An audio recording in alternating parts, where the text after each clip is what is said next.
जय गीता भागवत। इस प्रकार विचार कर राजा परीक्षित ने स्त्री पुत्र राज्य एवं धन आदि को मोहत्याग श्री नारायण जी के ध्यान में मगन हो गए। उन्होंने सोचा, संसारी माया में पड़े हुए मेरा इतना समय व्यर्थ चला गया।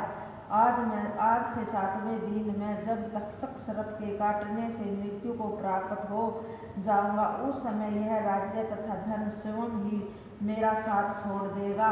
अतः एवं उचित यही है कि मैं पहले ही इन सब का मोह त्याग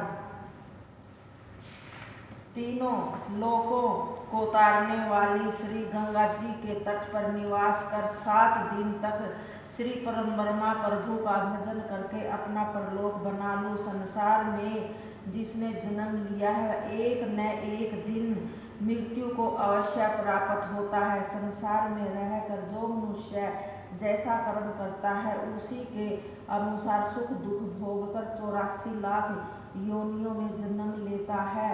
अतः मुझे इन 7 दिनों में ऐसा कर्म करना चाहिए जिससे मैं आवागमन से छूट जाऊं। ऐसा निश्चय करने के पश्चात अपने 14 वर्षीय पुत्र जन्मेजय को राजतिलक करके सिंहासन पर बैठा दिया। तत्पश्चात मंत्रियों को राज्य कार्य सौंपकर जन्मेजय से इस प्रकार कहा कि हे पुत्र, तुम गौर तथा ब्राह्मणों की रक्षा करना एवं प्रजा को किसी प्रकार का दुख मत पहुंचाना।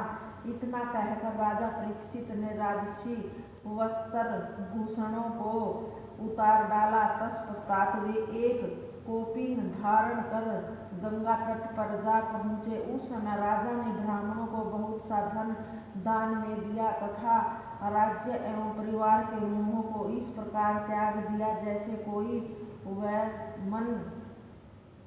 वैमन करने के पश्चात उसे देखता तक नहीं है। इस संवाद को सुनकर समस्त रानियां तथा नगर के स्त्री पुरुष विलाप करते हुए राजा के पीछे पीछे गंगा तट तक जा पहुँचे। वहाँ रानियों ने राजा परीक्षित को सुनाकर इस प्रकार कहा, हे महाराज, आपके वियोग का दुख हम किसी प्रकार सहन कर सकेंगी। तब राजा ने उन्हें व्याकुल देखकर कहा कि पत्नी को वही कार्य करना चाहिए जिससे उसके पति के धर्म का पालन होता हो। उसे पति के धर्म कर्म में विघ्न नहीं डालना चाहिए। इसी प्रकार उन्होंने सबको समझा बुझा कर विदा कराया।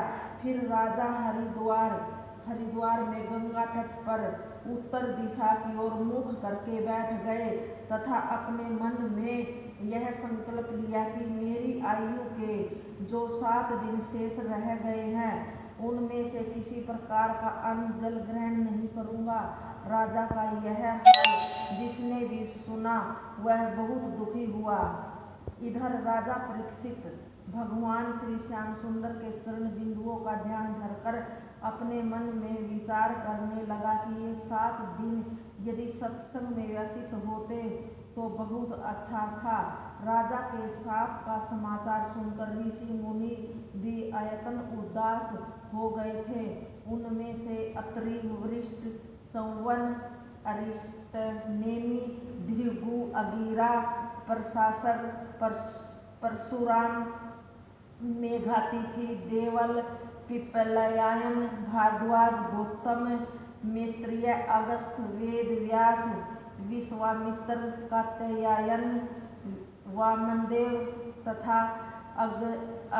जगन्नाथ आदि अनेक ऋषि तथा महात्मा गण राजा परीक्षित को धर्मात्मा समझकर उनसे भेंट करने के लिए गंगा तट पर आ पहुँचे। राजा ने उन्हें देखते ही दंडवत किया तथा अर्घ आदि से सबका विधिवत पूजन कर आसन पर बैठाया। तदनंतर राजा ने हाथ जोड़कर उनसे प्रार्थना की कि हे महाराज, आप लोगों में से यदि किसी एक महात्मा का भी दर्शन प्राप्त हो जाए तो प्राणी आवागमन से छूट जाता है। मेरा अभाग्य है जो आप सबने कृपा कर मुझे मृत्यु से पूर्व अपना दर्शन देकर कृतार्थ किया है।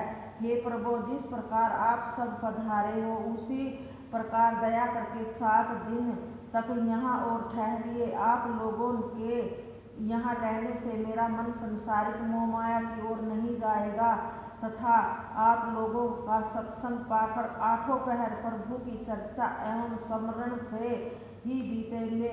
आप लोग निष्काम भाव से मेरा भला सोचकर ही यहाँ पधारे हैं, अतः आप लोग कृपा कर मुझे कोई ऐसा उपाय भी बताइए जिससे मैं इन 7 दिनों के भीतर आगमन से छूट जाऊं।